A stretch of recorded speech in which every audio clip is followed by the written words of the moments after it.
ခုချိန်မှာဆိုရင်တော့ blind box ဖောက်မှာဖြစ်ပါတယ်။ Samuel ရဲ့ဟာလီကိုဖောက်မှာပါ။လိုချင်တာလေးကတော့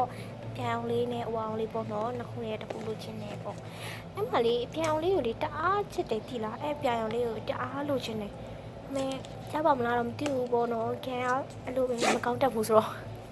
ကဲဖောက်ပါပြီ။ဘာလေးဖြစ်မလဲကြည့်ကြည့်အောင်။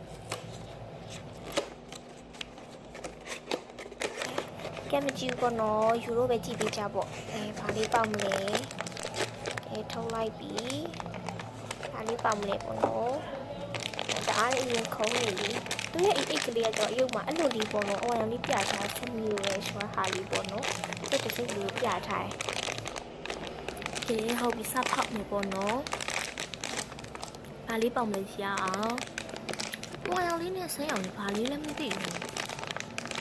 ထုတ်ကြည့်လိုက်မယ်အီလေးကိုင်းလိုက်ရတဲ့အချိန်မှာတော့တအားအီလေးအရန်လည်းပျော်သွားရမြင်ပြီးတဲ့အချိန်မှာလေအယုတ်လေးရတအားလည်းမွေးတယ်သိလားအနက်လေးရလိုက်လို့လေဒါဘေးကနေအနက်ရလို့မွေးလို့ဆိုပြီးတော့ရင်လိုက်နန်းကြည့်တာတအားမွေးတယ်အီးဆက်ဆက်ကလေးတော့မျက်လုံးလေးလည်းလှဲလို့ရတယ်မျက်လုံးလေးလည်းလှဲလို့ရတယ်ပြောင်းမိုးလေးပေါက်သွားတာပါရမ်းကြိုက်ပါတယ်အနက်လေးလည်းတအားမွေးပါတယ်ရမ်းကြိုက်ပါတော့လေအီလေးနဲ့အသားလေးလည်းအရန်ကောင်းတယ်ကွာဈေးလေးအရန်မများဘူး4100ပဲရှိတယ်